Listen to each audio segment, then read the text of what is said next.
Good afternoon, ladies and gentlemen, boys and girls, and welcome to the Brothers Briefing Podcast. I know you haven't seen us in this format before, but we are We're here. super excited to be here. My name is Charles Coleman Jr. I'm your co-host, and of course, joining me is my amazing co-host, the amazing Richard Fowler. It is good to be here. How are you doing, my friend? I'm good. Happy. I don't even know. I guess we don't say days anymore now because we're a weekly podcast and we're officially a podcast. Thanks for all those folks who are listening. And also for the folks who have been with us for the past 37 weeks, I guess, 29 weeks. I don't know. A lot of weeks who are now joining us on this new format. Thank you. And to the new listeners and the new watchers, thank you. And welcome to the Brothers Briefing, where we are brothers who are talking about news, culture, and perspective. We're on a few people that are doing that, Charles, and that's, I think, what makes this show so interesting. We're doing something different, right? We are bringing intellectual, cultural conversations to new places and new things, and it's pretty dope. That's right. And we are going to be highlighting the stories that matter to you, telling you why they should matter, and then also, most importantly, giving you a key, like a roadmap to interpret what it is that you are seeing and hearing out in these streets. So thank you for joining us. Make sure you're going to hear me say this lots, and I'm going to keep saying it. So make sure you are liked, subscribed, and sharing this content whenever you can with whomever you can, because the Brothers Briefing is where it's at. We're going to jump right into our first story today.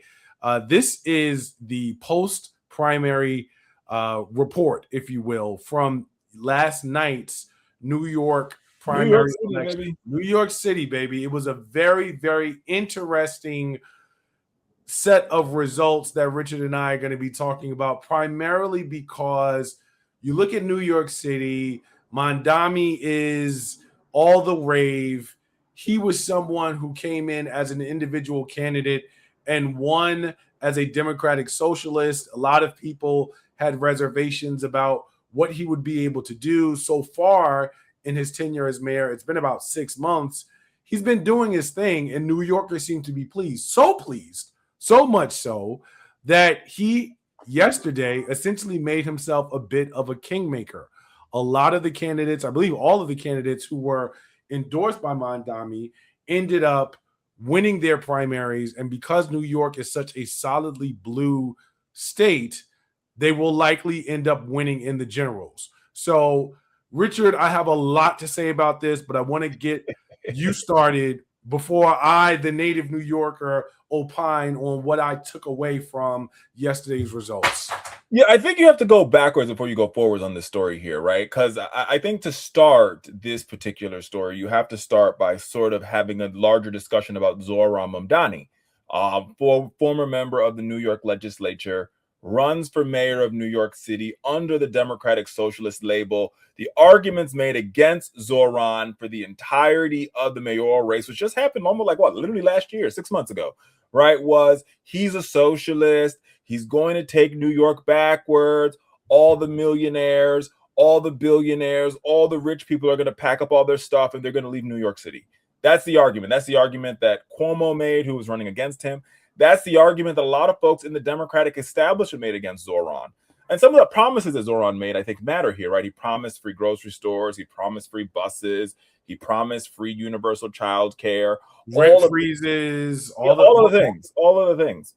And he begins to govern. And what you see when he begins to govern, mind you, a lot of the folks who work for Zohran were folks who worked for Bill de Blasio. So there's a lot of Bill de Blasio redos who are now part of the Zohran administration. Some former Biden folks who work for Zohran.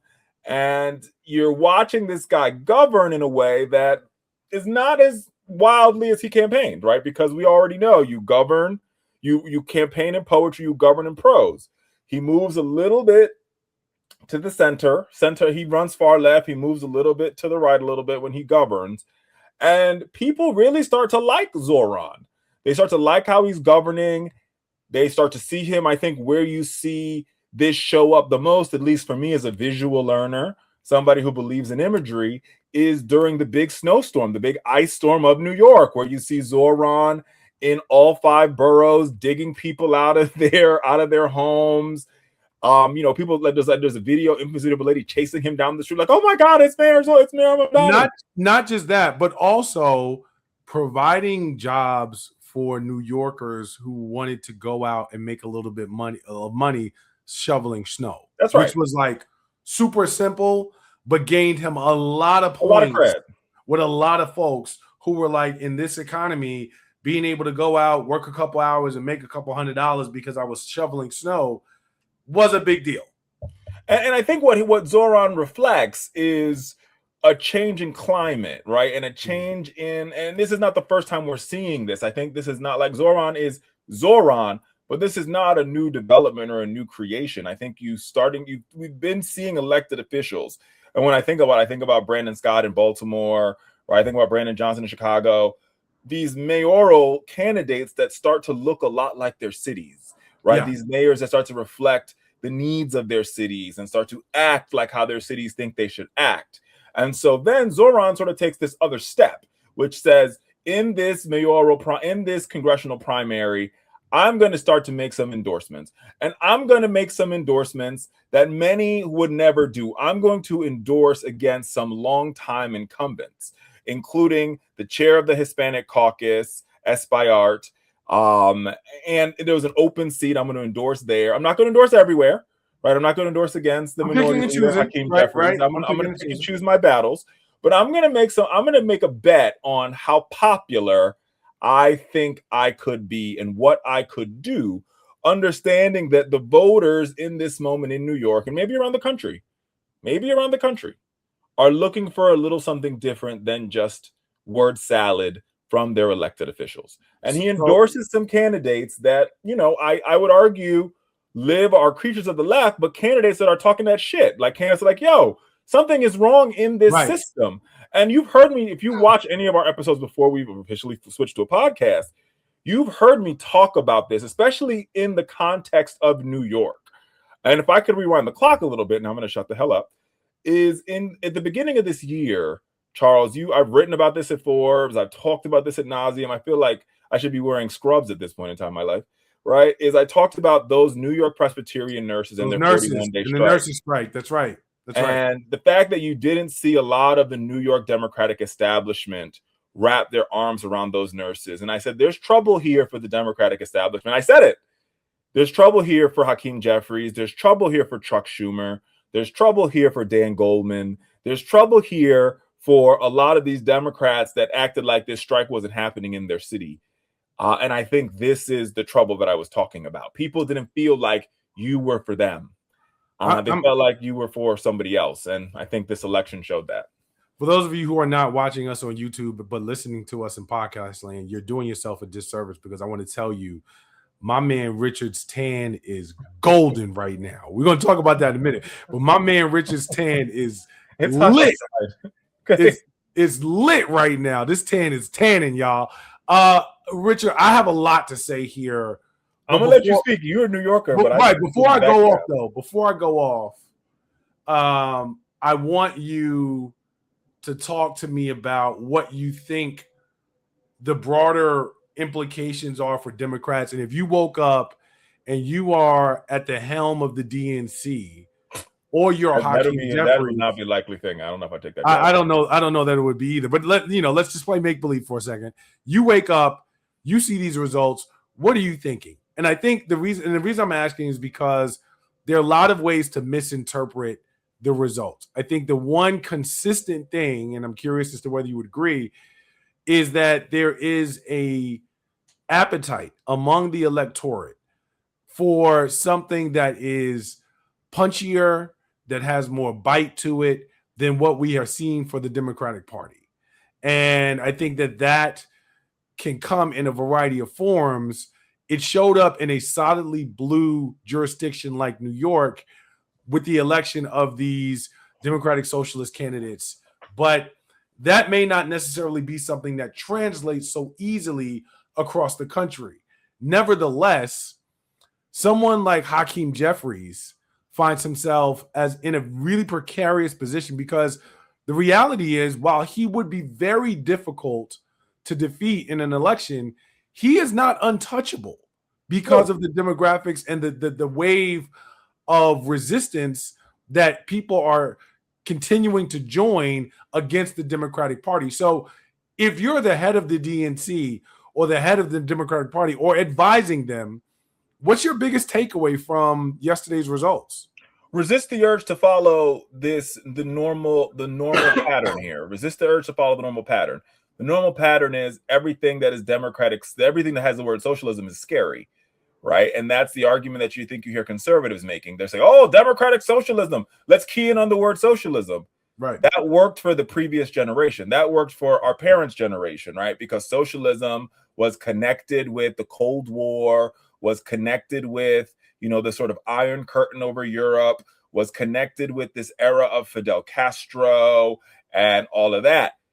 For my generation, I turn 40 next year, right?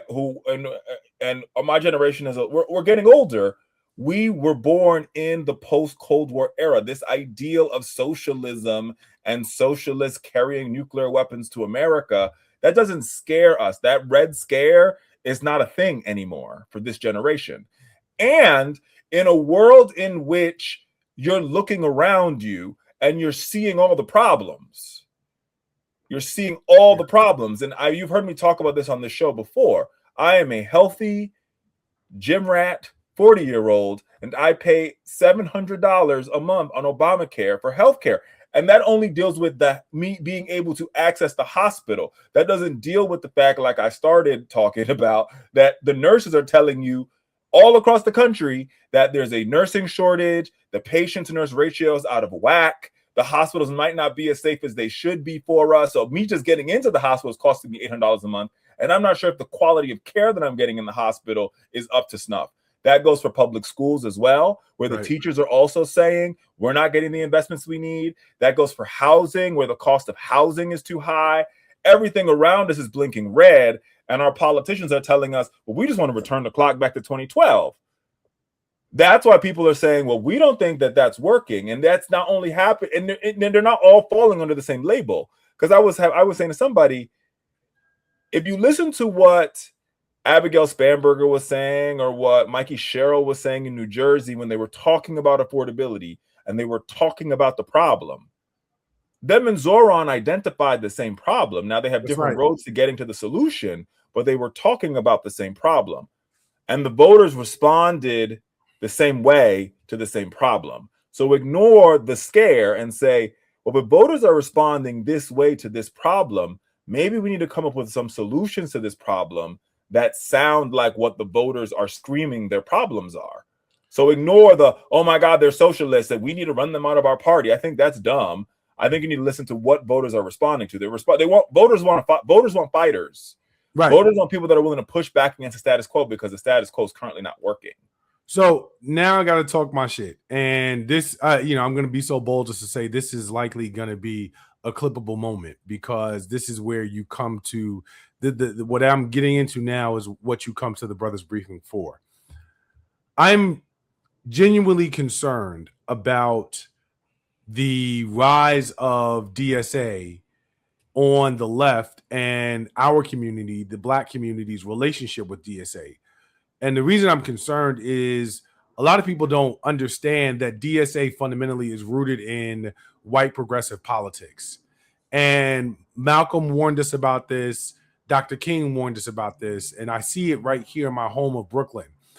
The notion of race neutral or even anti-Black politics are wrapped in class discussions and popularism in such a way that has convinced a number of people who have that appetite that you just described, Richard, for a fighter, who are interested in insurgency politics, that DSA is the way to go, because they are basically parroting a narrative that says the enemy of my enemy, i.e. Trump or MAGA, for example, is my friend.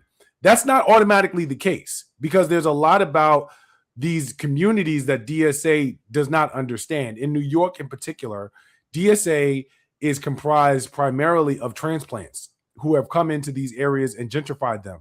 And there is a wealth gap that exists, along with an education gap that exists between the people who are pushing DSA and fundamentally behind DSA, that is different and widely apart from the communities that DSA is essentially taking over.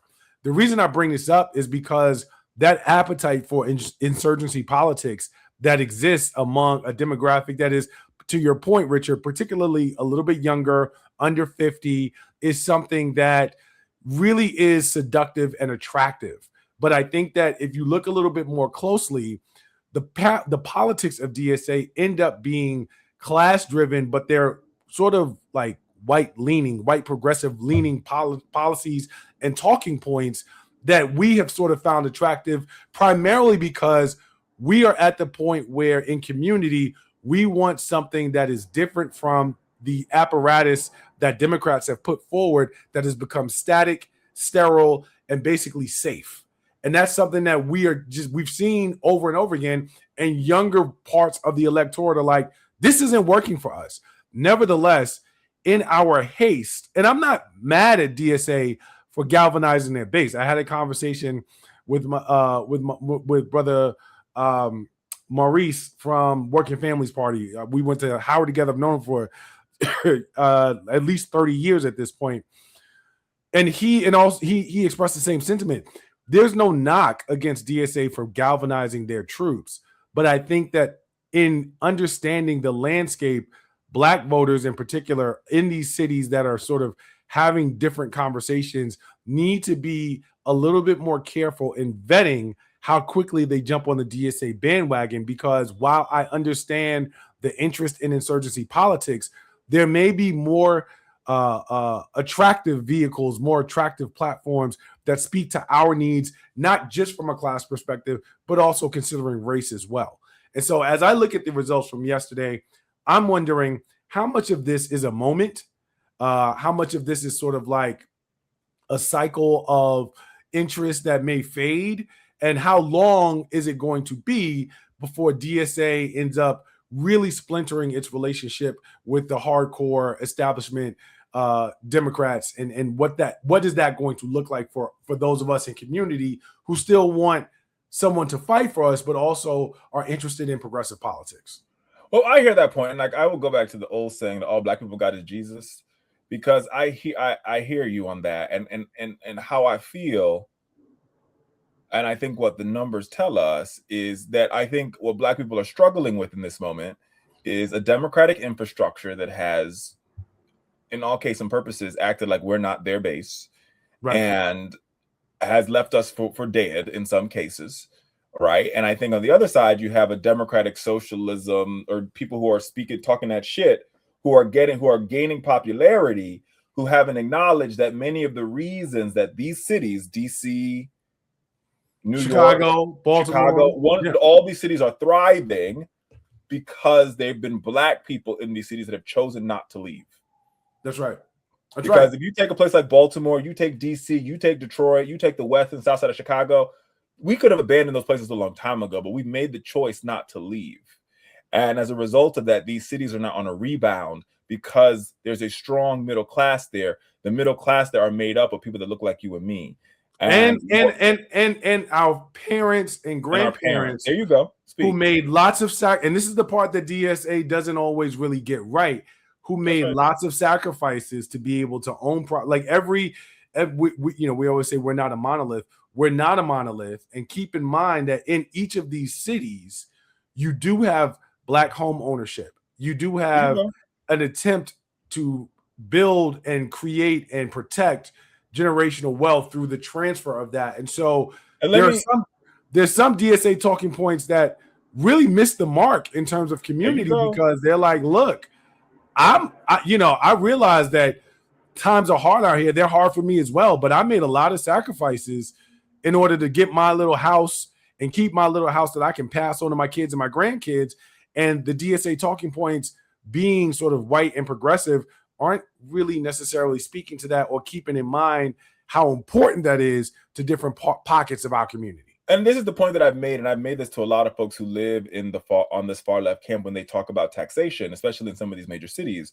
My consternation with them is, y'all are trying in an attempt to go after Jeff Bezos and to go after Elon Musk and to go after Sachs and to go after all these millionaires and billionaires.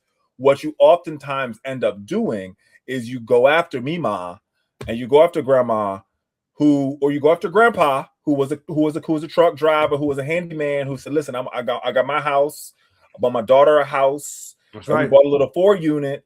And you put in this, "Oh, we're going after people who have multiple rental properties." And these, unexpectedly, Grandpa ends up having $1 million real estate portfolio on accident.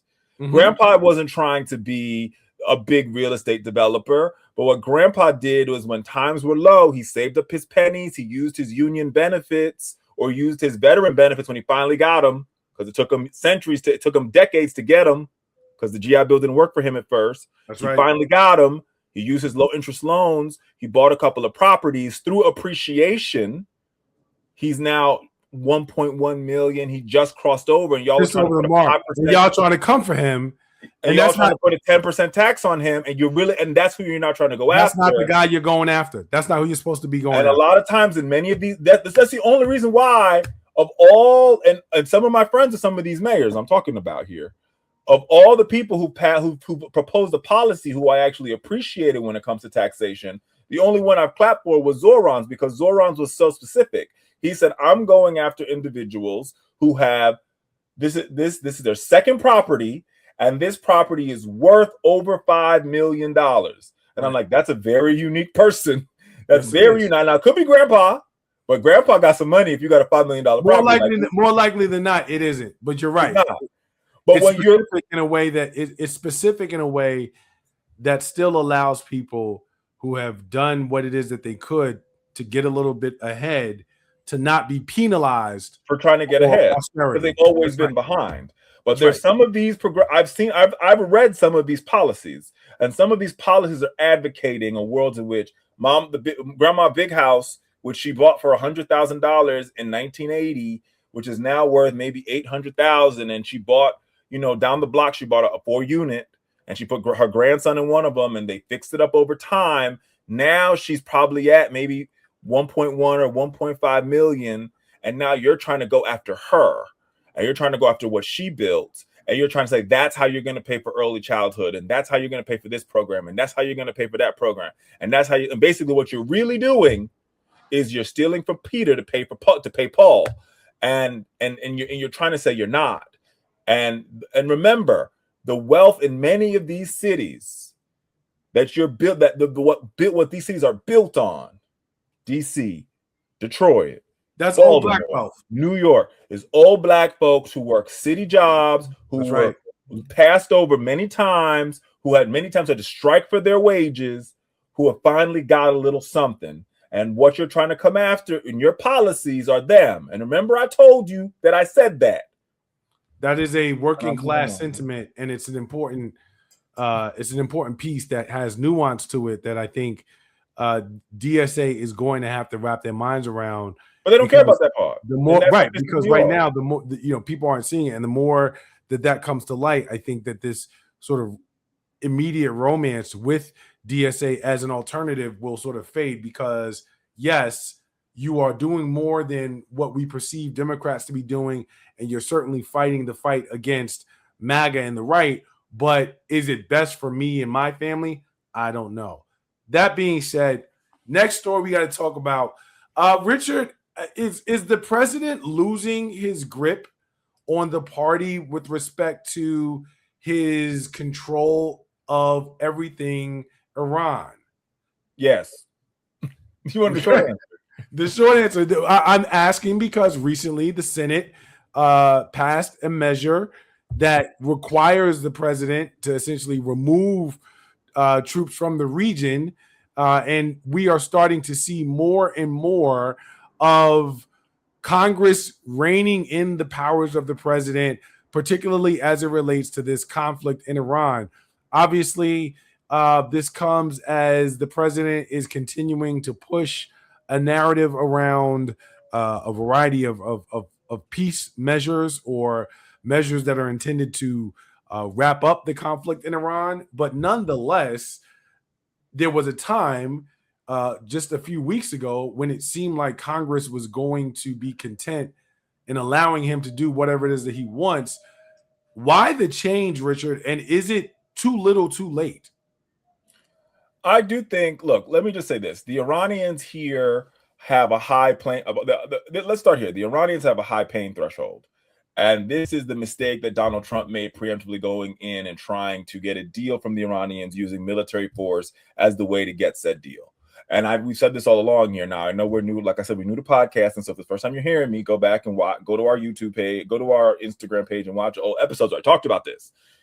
Iran has a high pain threshold. And so what Iran has used is like, we could take as much pain as possible, but where we're going to win is in how we negotiate these deals, excuse me. That's right. And Trump has not really understood this, because Trump and Marco Rubio and JD Vance and Witkoff and Kushner, they're operating from this, we got muscle, we got bombs, thus we win.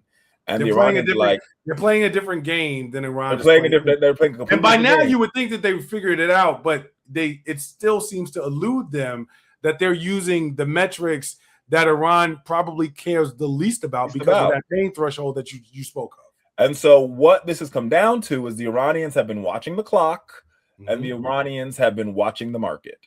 The Iranians have never closed the Straits of Hormuz. They closed the straits. They realized the impact that it had in this 60-day ceasefire. What the ceasefire, I've read it, the 3-page or 4-page document. I read it on the computer, so I don't know how many pages it has. But what it does give it, there's a lot in there that the Iranians get. They get them and Oman get some sovereignty over the straits, which means at some point in time they could put a toll on this sucker. They also, where the Iranians are being very strategic, is they want all or nothing, meaning we will close the straits again if we don't get a peace deal struck in Lebanon against Israel. And Bibi is saying, which came out recently before we taped this, that like, no, because I still want to bomb Lebanon. This is where they're in trouble. And now the Congress has basically told the president, now you can't go no further. Part of this is because Donald Trump made some bad bets in the primary and screwed over some of these Republicans. All of these bad plays, it's like a game of chess. When you make a couple of bad plays and you think you're going to win, they're all coming to a head right now for the president. That's right. And he doesn't quite know how to get himself out of this quagmire. If Bibi says no, and the Congress says you can't strike again, in a nutshell, Iran has basically won this negotiation, because they have Donald Trump and this White House in a corner. This is the deal we want, and until we get it, we're going to shut the Straits of Hormuz down, and we're going to ruin the market. And if we ruin the market, we will increase the price of gas. We will stop farmers getting the nitrogen they need to get the fertilizer they need, which will increase the price of fertilizer, which will upend the U.S. economy. And you and your members have to go to an election. Good luck to you. And so I think for right now, Trump is in a very, very tough situation, which is why he sent Marco Rubio over to the Middle East to try to convince some of these Middle East allies to play ball. And this is all happening in a world in which Donald Trump said the Iran deal that Barack Obama struck was the worst thing ever. Right. And it looks like he's trying to strike the same deal, and he now cannot get it.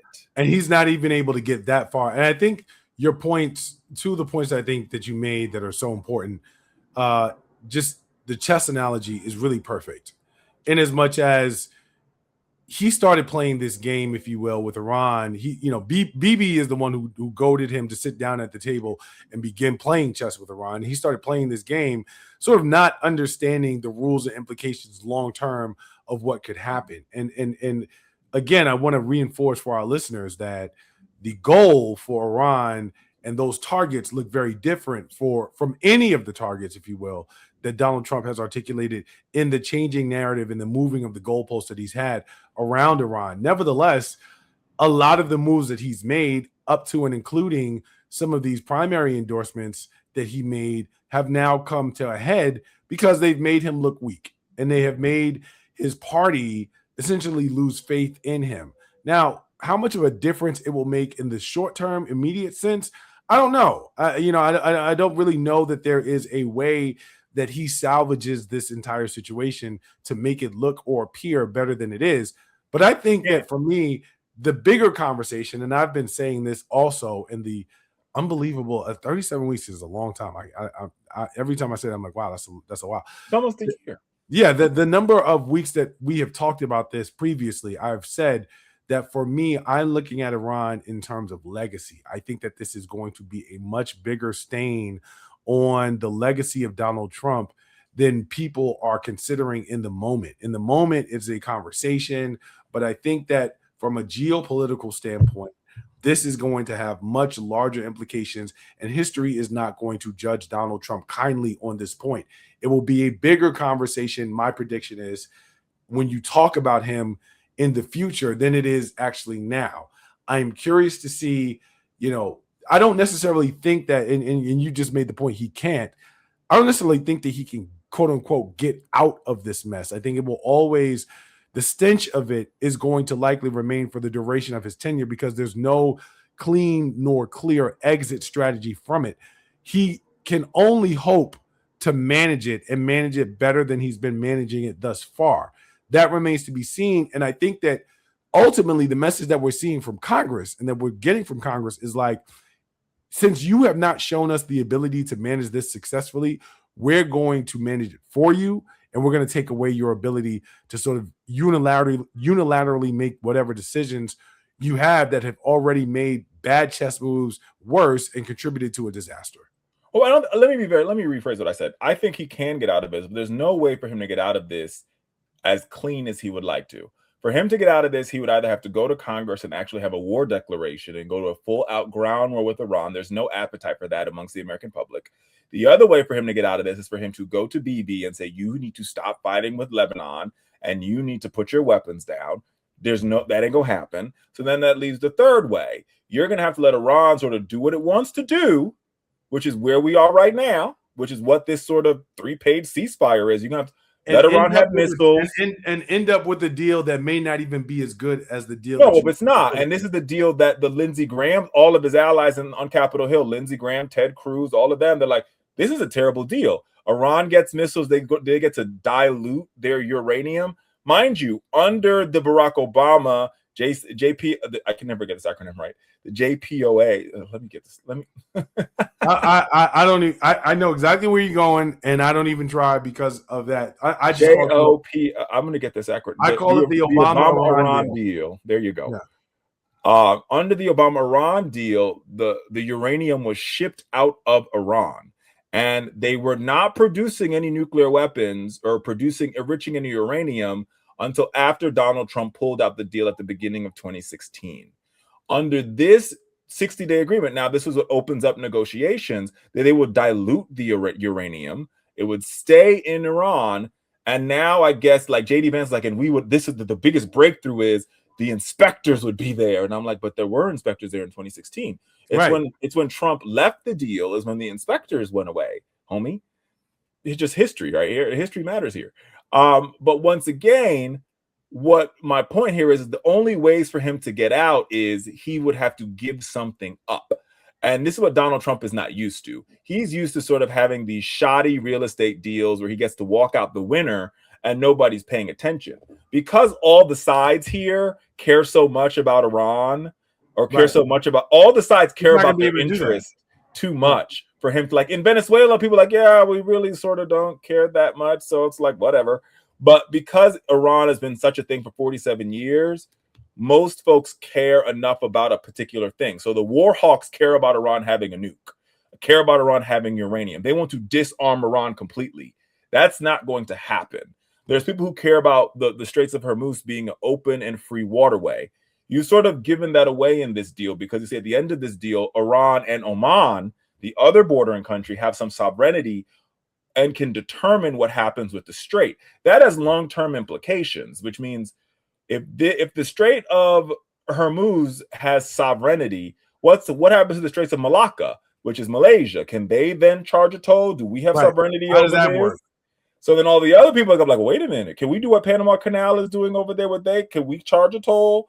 And this sort of then locks up all the waterway, the tight waterways that moves trade throughout the world. And this creates a larger problem. So Donald Trump has basically kicked the bee's nest and he's trying not to get stung. And I don't think there's a way for him to get out of this right now. And he's trying to hold it together the best he can. And it's really not working. And honestly, I'm not sure if for the folks who don't watch the news, you don't have to because you're listening to us. But I think we saw this play itself out this past weekend, depending on when you're watching this. This was the weekend of Juneteenth. On that Sunday, when I was actually in studio that Sunday, when we saw JD Vance at that sort of negotiation, you saw him sort of freelancing the presser.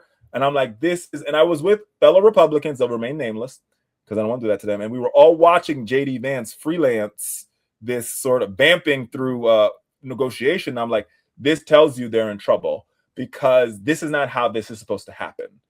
What you do is you go behind closed doors, you negotiate, and you walk on and say, here's the deal. You say, here's the deal. No, that's exactly right. I think that the hornet's nest that the president has kicked over is something that we've all been watching and seeing. And I think, Republicans from a solidarity place originally were content, even in their sort of hesitance in understanding what it was that the president was trying to accomplish.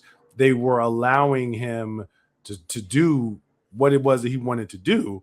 But they've gotten to a point clearly where they have said, look, the gig is up. We've seen, you can no longer sort of pass off this as legitimate, and we're going to have to step in and rein you in because you clearly have no idea what you're doing and no direction of where you're going.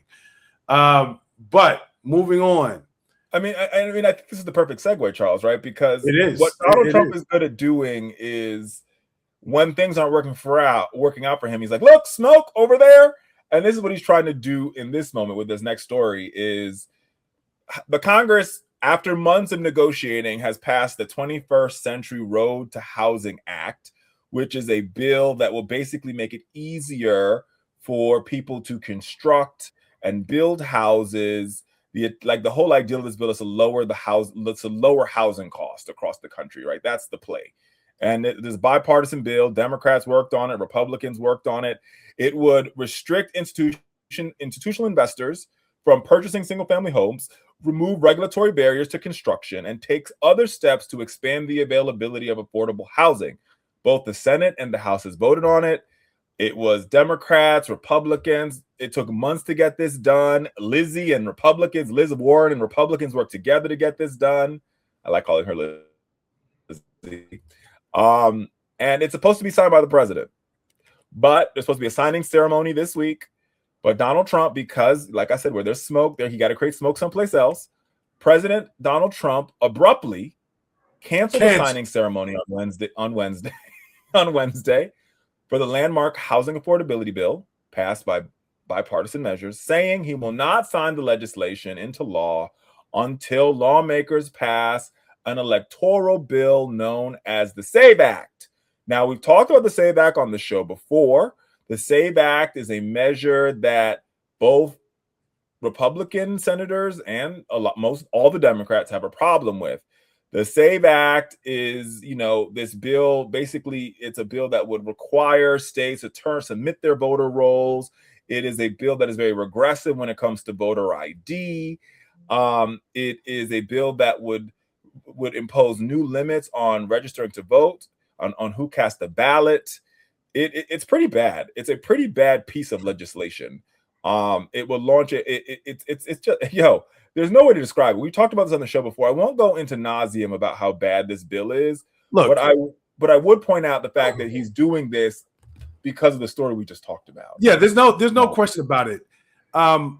Initially, I have been wondering for a little while, as Iran continued to sort of spiral out of control, even as the president was trying to convince the American public that we were near the finish line, I had been openly wondering, what is the pivot going to be? Because this is not going to be that simple. And he has proven me right with this latest stunt. You have a bipartisan bill that has been worked on in Congress, both chambers, for a while, that is supposed to make it easier for Americans to access the American dream. Let's just call it straight. Like, that's when rent is going up, housing is going up. I've done so many videos about. That's right. And it's something that is a real concern for Americans everywhere. Even the electorate, young white men who are living in their parents' basement, who have gone to college and feel like the system is failing them because they see no prospect of viable home ownership in their future, have talked about this being an issue. So this is not a black-white issue. It's not even really a class issue for that matter, because it's affecting all rungs of society.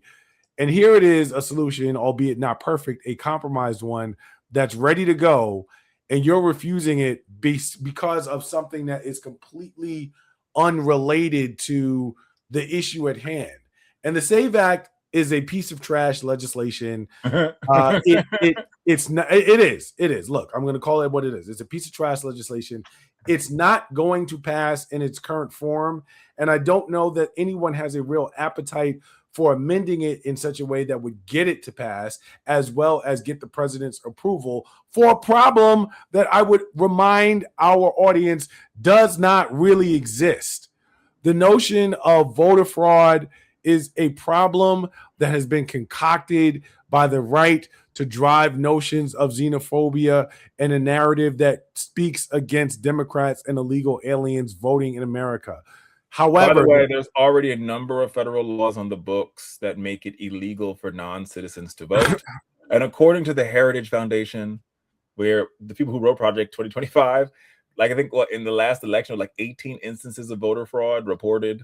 Yeah, like that's the problem. Like, so for 200 million people voting. For anyone who doesn't understand the issue with this, the short version is you're solving a problem that does not, you're taking measures that, number one, are not constitutional to try to federalize elections that are supposed to be by design left up to the states. But in addition to the federal interference piece that's not lawful, you're trying to solve and address a problem that, quite frankly, does not exist. And you don't even have the evidence to sustain the idea that this is an issue. That is really the problem with the SAVE Act. You're doing all of these things in response to something that is a problem in name only, because you can't even provide the support to show why this is necessary. And that's the problem. A solution in search of a problem. Hey, that's a great way of putting it. That's a great way of putting it, Richard.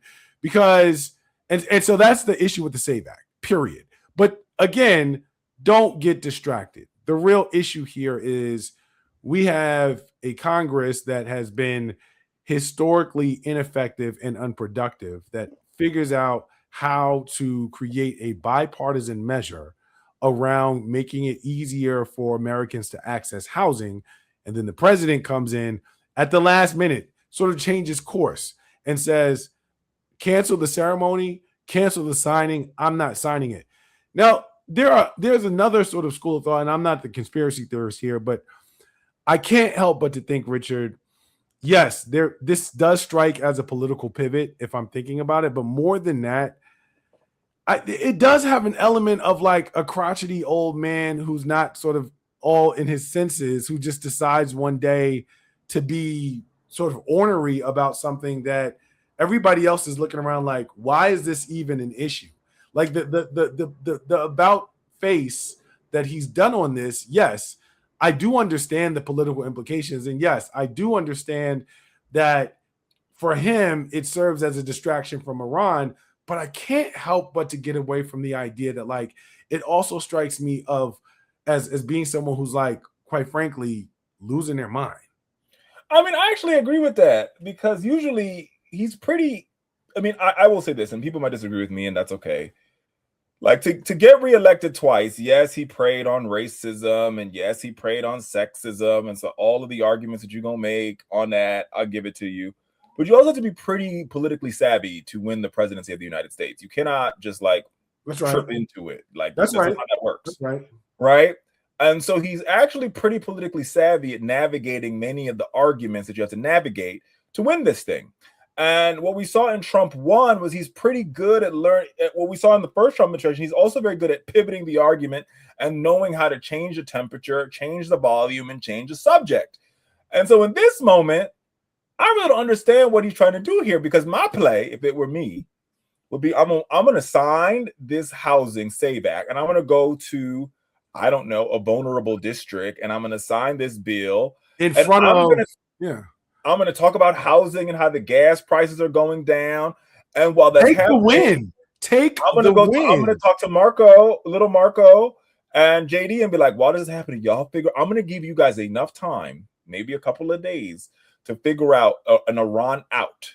So I'm this is front page. Well, I'm going to make this front page news, make it a win, give you some cover, and by the go time this figure out, dies down, you you should need to have an be able to out. come back with something an better out. for me to say. Yeah, no, absolutely. I'm gonna give you 48 hours, and in 48 hours, tell BB get out of Lebanon so we can get this deal so I can move the hell on, because we have, at this point in time, in the world in which Democrats take control of the House, you and I both know, Charles, you're a lawyer, so you know better than me.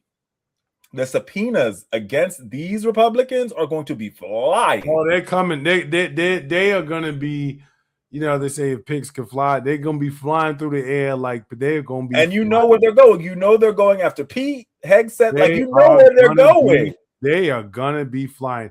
Let me ask you, do you think that this is the end of this housing bill? Do you think it eventually gets signed? Like, what do you think is the future here? I mean, it's hard to know, right? It's hard to know what the future of this housing bill is. I think eventually he's going to sign it, because I think John Thune and Mike and Mighty Mouse, the Speaker of the House, is going to be like, you got to sign this because it was done. Or he could just hold it. I mean, I don't know. I think right now this president is predictably unpredictable. And there's something wrong with that in this moment. That's not a good idea. It's not good. It's not that's and even if I was a Republican strategy, I'm like, this ain't good, bro. That's not what you want. There's a world in which, and let me go back to the first story, or the second story rather. There's a world in which, and we've watched the Iranians do this before, there's a world in which they can close the strait at any moment. And the moment they close the strait, it gets real ugly real fast. You lose all your leverage. It gets real ugly. And they know they could close it at a moment. Like they could be like, oh, we're closed. And all they have to do is say it. And I think for the people who don't understand the intricacies of what that means, it's not necessarily about them actually closing the strait. It's about them saying it, and it's about how markets are going to respond. How markets respond, and it's about how underwriters who insure those vessels respond. That's the bigger thing. Remember, those tankers are worth every one of them tankers are worth $1 billion or more. As Beyonce would say, $1 billion on the elevator. It's $1 billion on the sea. And you have to insure that sucker. And will a Swiss banker or a Swiss insurance company insure that tanker moving out of the Gulf into the Indian Ocean? That is the question. And I'll be honest with you, if Iran says it's closed, and I'm an underwriter, I'm like, oh, I don't know if I want to touch that. I'm not trying to pay out $1 billion, but I don't have to. Right. So again, it's the instability of the president, and whether you want to call this political maneuvering done poorly, or whether you want to look at it as a nod to his fading mental acuity. Either way, this wasn't the move. This wasn't the move. And if you are, there's a lot of conversation. We were talking earlier about the DSA and socialism and understanding the pulse of Americans right now. Understand this. I don't know that there is any demographic in America who doesn't look at the notion of housing relief or housing access, or being able to better access the dream of home ownership, as a bad thing. I don't think that anybody's against that, which is why we had this legislation. And the fact that, the president is standing in the way of it, this is not an issue that you can make red or blue. This is not an issue that you can make right or left. This is an issue that you are screwing yourself with really, really bad maneuvering. But speaking about colors, speaking about red, blue, let's talk about blue and orange, baby. Blue and orange. New York Knicks. This is where the show connects. So these transitions have been insane today, by the way. It's our first podcast episode, so then maybe they'll continue to be outrageous. Right. Speaking about the Knicks in 5, James Dolan, I think that's how you pronounce his name, Dolan. Yes, James Dolan. The owner of the Knicks has publicly confirmed the team has accepted an invitation from President Donald Trump to appear at the White House. Here's what he said in a statement. Or said in a press conference. We just did receive an invitation from the White House, which we accept. He is a friend. I've known him for 30 years, and we are very proud to bring the team to the White House. This has created a bit of a back and forth. We haven't heard from any of the players directly. Now, last year, the Oklahoma City Thunder passed on that passed on going. In 2017, Golden State Warriors, when Steph Curry expressed reluctancy, that team also passed on going. Whoopi Goldberg, a host of The View, suggested that the team should go because it's important for Donald Trump to see black men standing up there in our house, is what Whoopi Goldberg has said. And your favorite person in American politics, Charles, New York Attorney General Letitia James, had a message for the New York Knicks, and she says, you've earned this championship, but no one can make you celebrate it at the White House. So the black women are sort of split. Not all black women. I'm talking about these two black women are split. What say you, Charles? Should the Knicks go to the White House? You know, having played team sports on a number of different occasions, you realize that there are lots of people who have opinions about what should happen who have never spent a second in the locker room with you and your guys. You also realize that there are things about your teammates that you know and that you understand that other people may not. And so ultimately, what I say is let the team take a vote and let the team decide. Not James Dolan, not Mondami, not the fans in New York. Let that team decide what they want to do in celebration of something that they worked to earn. And if they, because I think that this is a very sensitive topic. It is. You look at someone like Craig Hodges, who, for those of you who don't know, was a member of one of the Bulls teams who went to go see George Bush and wrote him and gave him an actual letter about the letter was about basically the war on drugs and how it was decimating black communities. And he was blackballed because of his protests. Because, I mean, granted, this was back in the early 90s, but he was blackballed because of his protests and blackballed because he chose to speak out about his political beliefs. The problem with everybody who has something to say about whether they should or should not go is that it's really not limited to whether they actually are there for the photo op with the president. Because if you go, right, and you express your political beliefs, sincerely held as they may be, because you believe you have an audience, there will be people there who feel like that was inappropriate. You shouldn't have done that. It was disrespectful. Leave the politics out of it.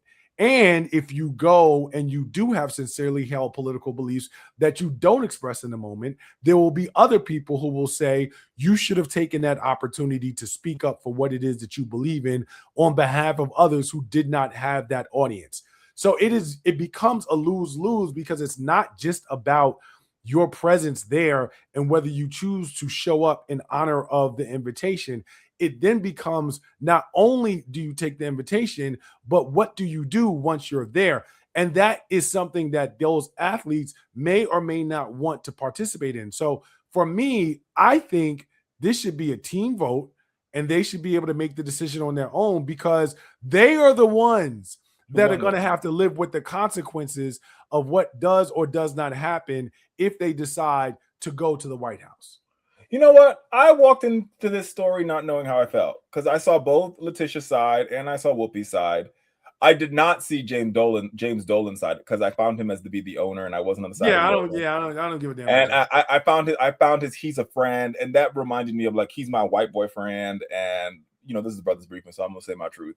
Like it's like I've known him for 30 years. We did coke together, and thus like. I feel like, and it's my team, and these are my men. These are my players. These are my players, and we're going. And you forget that the only reason why you have a championship is because those brothers worked their hearts out to get that championship, and you're neglecting their work in it. And so, to your point, I want to honor their work. And these brothers, as you know, I'm a union thug, so you call me a union thug. These brothers are members of the NBA PA, the National Basketball Association's Players Association, the labor union that supports them. And these brothers have a say. And if these brothers decide they want to go, then I agree with Whoopi. Stand up there, brothers, and be in the house that was built by your ancestors for free. And say, we're here. We did it in 5. And Donald, when you came to the our only stadium, game that we lost was when your ass showed up. How about that? exactly, and you came and they booed you and they were right for booing your ass. And if you decide not to go, then listen, just walk around New York and get your love from New York City. Because New York, I was in New York last weekend, and the city is still in love with, like, the city's in love with a team they were already always in love with. So you could do that too. I see both sides to this, but I really think, to your point, Charles, it's on these brothers to decide how they want to play this moment. And however they want to play this moment, I'm going to support them in how they choose to play it. And if half of them say we going and half of them say we not going, so be it. Well, no, I think, again, I think that it's just so critical that people understand the dynamic of what it is to be on a team. And obviously I've never played in the NBA, but I will say that if you can imagine what it is to be on the road, to go to fight in the trenches with a group of guys who essentially become your family, because, for 6 months out of the year, if not more, actually for 8 months out of the year, because the season starts in October and they played until June. So for 8 months of the year, practice and training camp, right? Like these guys are your folks, right? And so there may be any number of reasons why not going is more important to 1, 5, 7, all of the team than any sort of photo op that you could have. And so I think that, like, people who have their own positions need to be mindful of that, and they need to respect that. Like I said, particularly because you weren't in that locker room, but moreover, you're not going to be the one who has to live with whatever consequences result from it, good or bad. And I think that's right. And listen, you don't have to be the ones to result from the consequences of not listening to this podcast, but you should subscribe. That's right. You should phone a friend. That's right. That's leading us to the end of our first official podcast episode. Thank you for joining the Brothers Briefing. Make sure you are liked, subscribed, and sharing. I'm Charles Coleman Jr. That's Richard Fowler. And until next time, we'll see you soon. Do we restart episode 1 again? I guess it's episode 1. This is episode 1. Episode 1. Episode 1. Let's go. Thank you. All right, y'all. Peace. Be good.